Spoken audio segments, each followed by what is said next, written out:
Dernier point de chute de regard croisé de ce jour. Nous allons parler toujours coronavirus, cette fois-ci au Togo. Le premier patient guéri, libéré. 3 nouveaux cas confirmés. Vous avez l'information vous aussi, Horus? Alors bon, c'est ce soir que j'ai appris qu'il y avait eu un cas. Oui, la dame qui a été testée positive. Un cas de... Elle a recouvré sa santé. Elle a été libérée aussi. Ce qui peut être intéressant, par exemple, c'est le processus par lequel elle a été guérie. Ça serait bien que ça soit... C'est la bonne nouvelle, ça. Hein? Voilà, ça serait intéressant qu'on puisse l'approfondir. Ensuite, comment dirais-je, pour les cas, ça serait intéressant qu'on puisse spécifier. Alors, quand je parle de cas spécifiés, c'est qu'on a beaucoup de chiffres qui nous arrivent de l'extérieur, notamment de l'Occident, et ils ne sont pas bien spécifiés. Oui. On donne, oui, voilà, il y a eu tant de morts, il y a eu tant de malades, mais sans spécification bien précise. Bon, au Togo, on fait l'effort de spécification dans les outils qui ont été donnés par le gouvernement. On a quand même des précisions. On sait que non, voilà, il y a tel qui a été guéri, il y a tel qui a été testé positif, ainsi de suite. Et c'est un bon effort, c'est un effort à saluer. Maintenant, ce qu'on va espérer, c'est qu'on puisse circonscrire le mal, qu'on puisse continuer à faire l'effort de communication, parce que il y a quand même cette information de cette dame-là qui serait partie au CHL de Lomé, qu'on avait soupçonné d'avoir le coronavirus, qui serait décédée, et après le test qui arrive pour confirmer qu'elle était négative. Il y a eu une information virale comme ça qui a circulé, qui a circulé sur les réseaux comme ça. Donc, il faut continuer l'effort de communication. Il faut que les gens aient une idée, aient déjà l'information qu'au Togo, ça se guérit. Qu'ils aient l'information une information souple et, comment dirais-je, ouverte de ce que peut être la quarantaine. Parce qu'il faut spécifier, on est en Afrique, et en Afrique, notamment au Togo, quand on dit « tu vas à l'hôpital », les gens, ils sont déjà à 50% flippés. Et pour des raisons pour des raisons que l'on connaît, que l'on va pas disserter dessus, rien que le fait que quelqu'un qui vous dit « ouais, vous allez partir en quarantaine à l'hôpital de Tocoin », excusez-moi, vous l'encouragez pas. Ou bien vous allez partir en quarantaine même au CHL, vous l'encouragez pas. Parce qu'on connaît l'état de nos hôpitaux. Donc maintenant, la quarantaine, il faudrait que les experts viennent sur les plateaux, disent comment cela se passe. Oui, on a quand même écouté... voilà, l'entretien des malades, la nourriture des malades, l'encadrement des malades. Directrice de la CAMEC qui a essayé quand même d'expliquer comment ça se passe. Voilà. Quel type de médicaments, quel type d'entretien, le personnel médical qui est dévolu à ces malades-là, la communication, le rapport entre patient-médecin, ainsi de suite. Il y a beaucoup de petites choses qui sont décriées, mais s'il y a un encadrement, s'il y a une communication bien ficelée, oui, on peut tendre vers de la positivité. Maintenant, il y a toujours l'histoire qu'on appelle des nouveaux cas. Les vols, est-ce qu'ils sont circonscrits? Est-ce qu'on a des tests au niveau des aéroports? Est-ce qu'on a de la protection? Est-ce que c'est confiné, ainsi de suite et tout ça? Pour des vols, c'est là, l'État déjà... Est-ce qu'ils sont stoppés? Oui. Tous les vols? Oui. Ok, d'accord.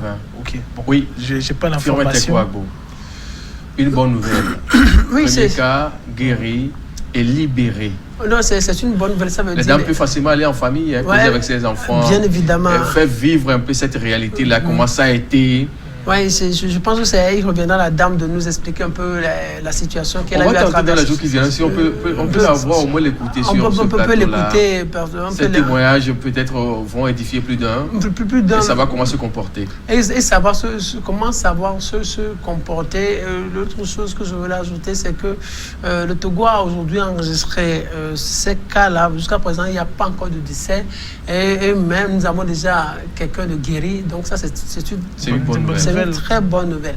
Donc, l'important aussi aujourd'hui, c'est d'encourager le personnel soignant, les médecins, pour qu'ils puissent poursuivre ce qu'ils ont déjà commencé, pour qu'à l'avenir, qu'on ait tous ceux-là qui sont aujourd'hui atteints, tous ceux-là qui sont aujourd'hui malades de coronavirus, pour qu'ils puissent rentrer, guérir, rentrer chez eux. Hein, l'autre chose qui serait aujourd'hui importante, oui, on a déjà suspendu, je pense, on a déjà suspendu les vols venant des pays infectés, la France, Italie, États-Unis, Chine et autres là. Et aussi. Donc, il reviendra à la population aujourd'hui. Parce qu'il y a une erreur, une erreur qui a été commise au début. Parce que c'est tout dernièrement qu'on a dédié tout un hôtel à ceux-là qui sont suspects ou à ceux-là qui sont déclarés peut-être positifs. C'est-à-dire la mise en quarantaine. Il y a un hôtel aujourd'hui, ce qui n'était pas le cas au début. C'est-à-dire, bien avant, vous rentrez à l'aéroport, on vous laisse rentrer chez vous et après, on vient vous surveiller. Ça, c'est grave parce que quand vous rentrez avec la maladie, vous allez en famille. Vous avez Surtout quand on rentre de l'étranger comme ça, toute la famille a envie de vous voir. Bonne arrivée. Peut-être qu'il y a un vieux parfait. C'est la raison pour laquelle je parlais de cordon. Oui, voilà. Vous imaginez, vous rentrez. N'oubliez pas, regardez, il y a certains Africains qui vivaient en France, qui passaient des années. C'est à cause du coronavirus qu'ils sont rentrés. Donc quand vous rentrez comme ça, il y a des gens qui vous ont vu il y a déjà peut-être 10 ans, 15 ans, 5 ans, qui ont envie de vous voir. Peut-être vous avez déjà la maladie sans que vous ne vous en aperceviez. Tous ceux-là viennent vous dire bonjour. Vous les saluez, vous faites des accolades, des embrassades, ainsi de suite. Vous avez des enfants, vous avez des bols et tout ça. Eux aussi, donc vous transmettez facilement la maladie comme ça. Eux aussi, quand ils vont rentrer chez eux, ce sera comme ça. Et surtout pour les hommes, quand ils partent comme ça, ils reviennent 10 ans après.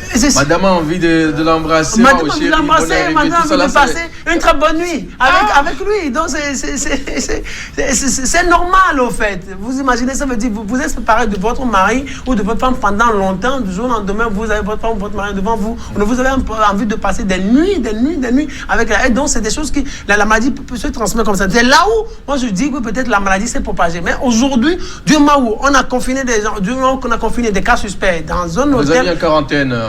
On les a mis en quarantaine, c'est une bonne chose. Mais il faut que le travail se poursuive au niveau de la population. C'est ça qui est important maintenant. Parce que ce n'est pas une maladie où on vous voit déjà, on sait que vous êtes malade de coronavirus. Vous avez eu peut-être, c'est une grippe naturelle qui vient tous les jours, ou peut-être vous avez régulièrement la grippe. Peut-être ce n'est pas le coronavirus. Donc c'est au niveau de la population. Quand vous sentez un mal, vous avez la grippe qui ne finit pas, vous avez la fièvre et tout ça là. Maintenant, allez vous faire dépister. C'est ça. Parce que si on ne fait pas ça, là, les gens vont toujours se propager. Au moment où le gouvernement est en train de faire des efforts quelque part, l'erreur a été commise, mais le gouvernement se rattrape. Au moment où le gouvernement est en train de faire des efforts, la population va se propager facilement la maladie.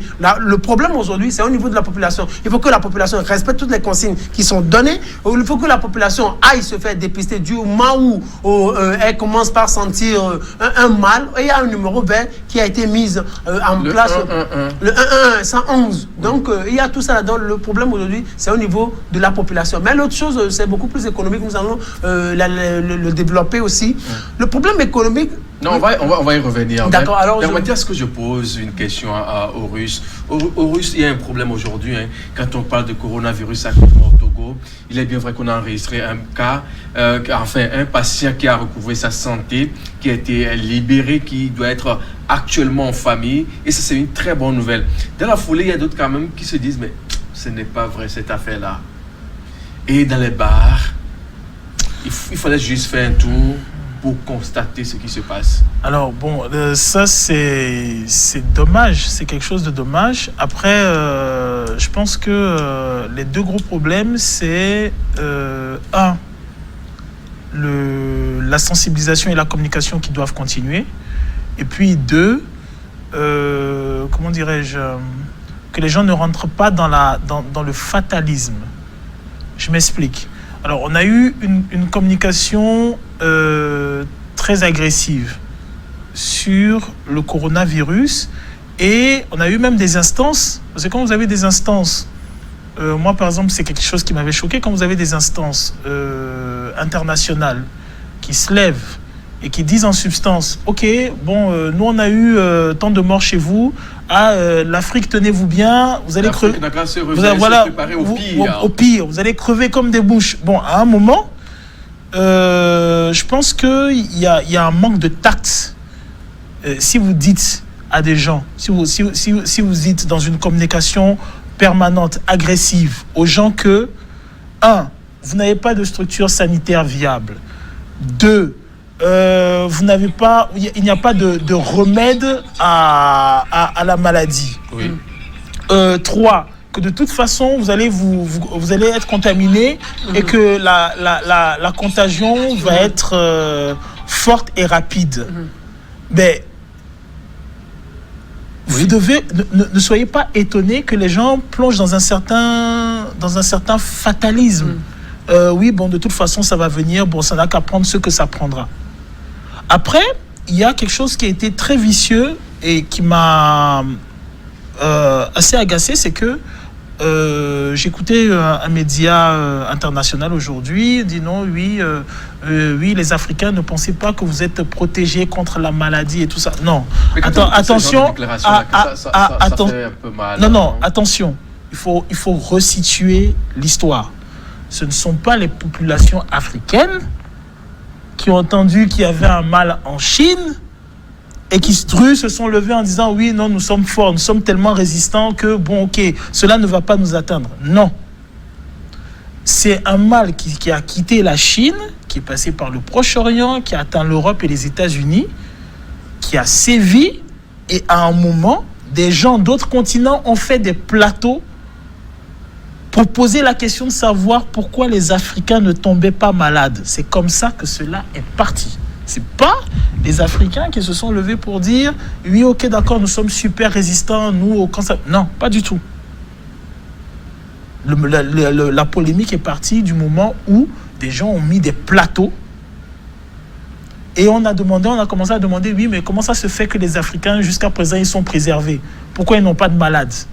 Et pourquoi ils sont préservés? Pourquoi? Et ça, on est parti dans toutes les considérations possibles.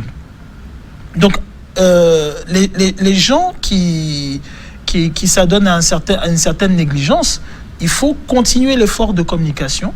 Il faut continuer, comment dirais-je, à instaurer les restrictions qui ont été posées par le gouvernement. Mais il faut que ces restrictions soient objectives. Et surtout, il faut faire comprendre aux gens que non, qu'il n'y a pas de fatalité. Que ce n'est pas parce qu'il y a une large expansion que forcément il va avoir un fort taux de morbidité. Que non, que forcément parce que oui, nous avons des tares en matière de structuration, que forcément oui, bon, ok, nous sommes africains, nous n'avons pas de... Donc ok, c'est fini, nous sommes morts, nous sommes enterrés, quand ça va arriver, ok, bon, non.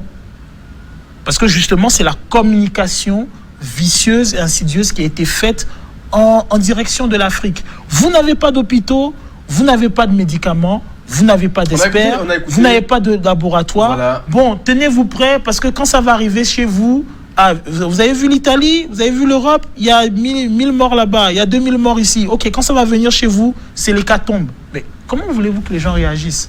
Et à un moment, les gouvernements africains, ils sont en proie à cette communication-là. C'est la raison pour laquelle il est important que, qu'ils aient des canaux de communication. 2, qu'ils aient une communication qui soit, interactive entre plusieurs pays. Je répète, il n'y a pas de logique à ce que moi je sois à Lomé et que je ne sache pas ce qui se passe à Denou.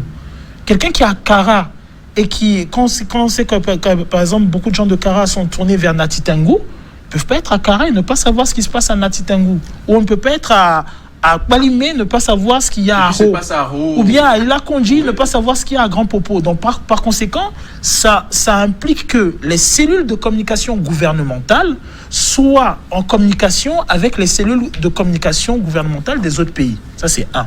2, ça implique que les médias que nous sommes... On va revenir sur le point des médias dans un instant.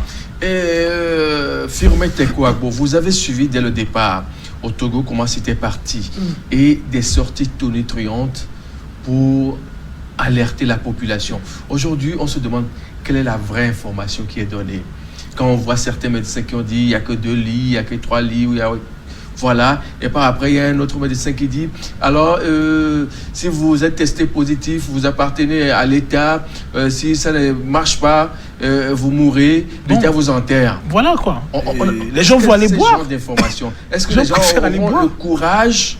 Non, je pense qu'aujourd'hui, la situation est maîtrisée. Est-ce que c'est vraiment maîtrisé? Oui, la situation est maîtrisée. Au départ, ça a été ce que tout le monde sait. Il y avait un cas qui avait été déclaré aujourd'hui et après. En fait, tout était parti du deuxième communiqué que les gens n'avaient peut-être pas compris. Où on disait l'état de la dame est satisfaisant.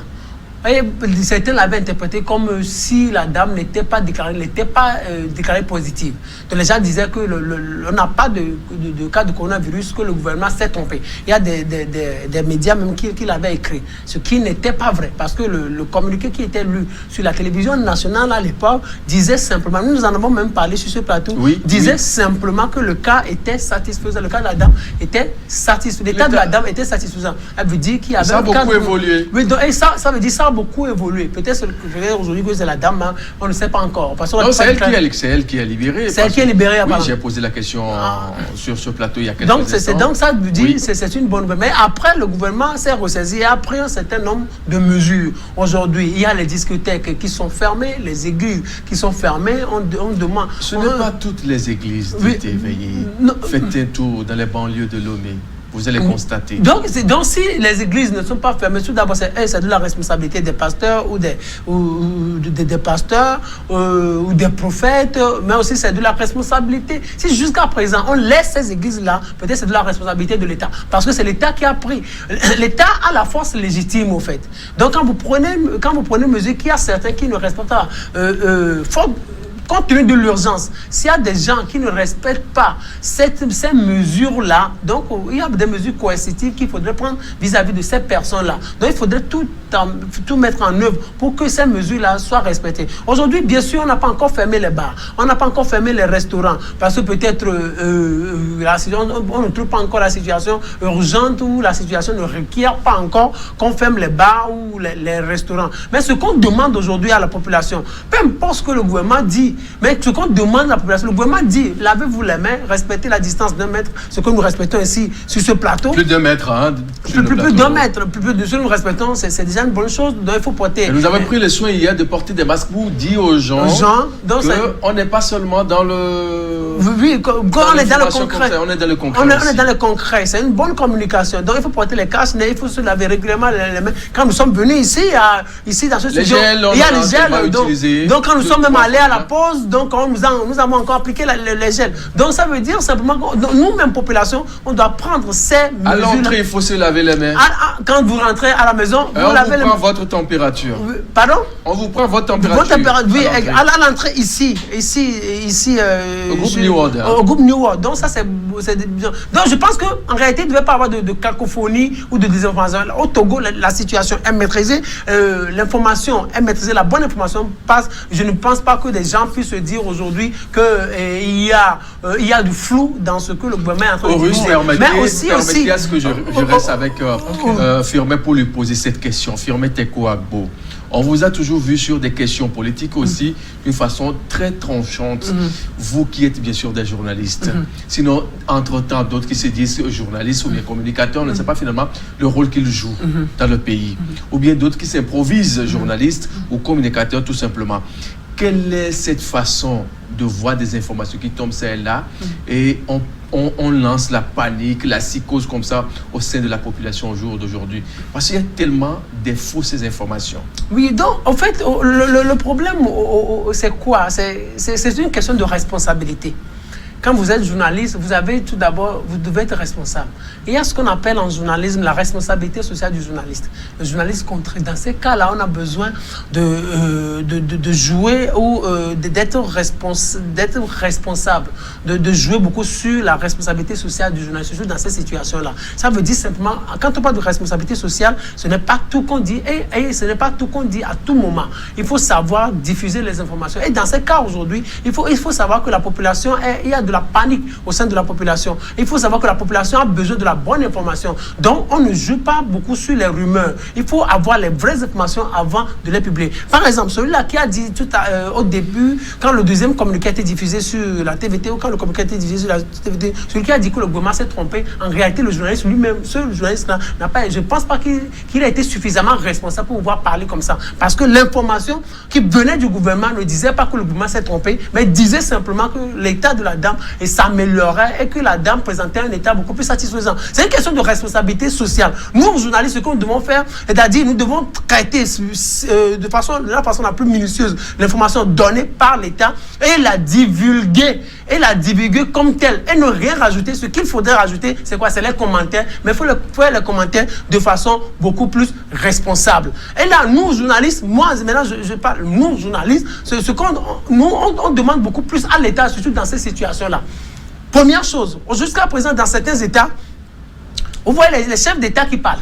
Mais aujourd'hui, ce que nous demanderons aujourd'hui au chef d'État togolais, c'est qu'il parle. On a appris qu'il a tenu une réunion de haut niveau avec des médecins. Plusieurs fois, hein, aujourd'hui. Oui, aujourd'hui encore, il a tenu une réunion de haut niveau. Comme je l'ai dit en début d'émission, il a tenu une réunion de haut niveau avec des responsables de santé. Hier aussi, on dit il y a des gens qui écrivent qu'ils ne dorment pas, que le chef d'État ne dort pas. Mais aujourd'hui, on a besoin de l'écouter, qu'il vienne à la télévision, que les caméras se barrent sur lui et qu'il parle à la nation. Par exemple, les Ivoiriens se sont exprimés, le chef de l'État ivoirien s'est exprimé, Macky Sall s'est exprimé, donc le Togolais, et on a déjà plus de 10 cas, n'est-ce pas? Mais c'est pas parce que les autres ont parlé qu'on est obligé. Non, écoutez, c'est une situation, écoutez, on parle de temps, on parle de pandémie. On parle de pandémie, on parle de... Il y a mort dans la maison. Il faut que même si c'était un cas, on a besoin que le chef de l'État togolais monte au créneau, qu'il parle à la population, qu'il parle au monde. Nous voulons l'écouter. Je vous reviendrai dans un court instant avant la fin, dans quelques instants. Monsieur le Président de la République, vous nous avez séduit, hein, au temps de la campagne présidentielle faite légalement, en ce moment clé, bien sûr, de l'histoire en question de ce coronavirus qui fait tristement parler de lui. On veut vous écouter. Vos enfants se semblent un peu... c'est ça, comme si papa n'est pas là. Bon, papa... Oui, c'est comme dans une famille. Non, c'est le père spirituel du... Oui. Non, c'est le père spirituel du pays. C'est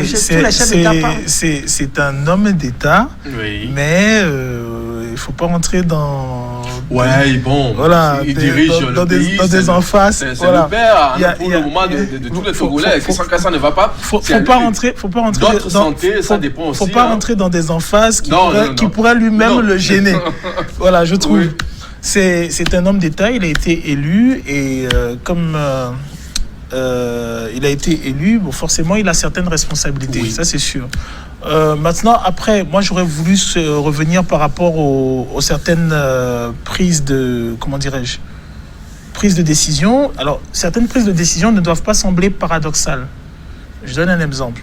Il peut sembler paradoxal d'interdire les regroupements dans les églises et d'accepter les regroupements dans des bars, quand on sait qu'on a fermé les écoles. Ensuite, c'est un virus en expansion. On n'a pas encore déclaré une phase stable du virus. Par conséquent, il se peut qu'au minimum, on ait, à mon sens, 3 mois. Les directives qui ont été prises, elles ont été prises sur 2 semaines, 1 mois. En se disant, en ayant comme projection, de pouvoir recommencer les choses de façon normale après le passage de la crise. Mais à mon sens, je pense que ce qui a été intéressant, c'est que les mesures qui sont prises actuellement devraient servir à organiser les populations de façon à ce qu'elles puissent reprendre leur activité, pas normalement comme elles le faisaient, mais qu'elles puissent quand même reprendre leurs activités dans quelque chose qui permettrait, un tant soit peu, au pays de continuer à vivre décemment. Parce que, je vais donner un exemple, il ne faut pas penser que, même si on arrive en phase stable au bout d'un mois, qu'au niveau des établissements scolaires ou universitaires, il ne faudra pas prendre des précautions, ou au niveau des hôpitaux, ou au niveau des sociétés. il va falloir s'organiser en fonction.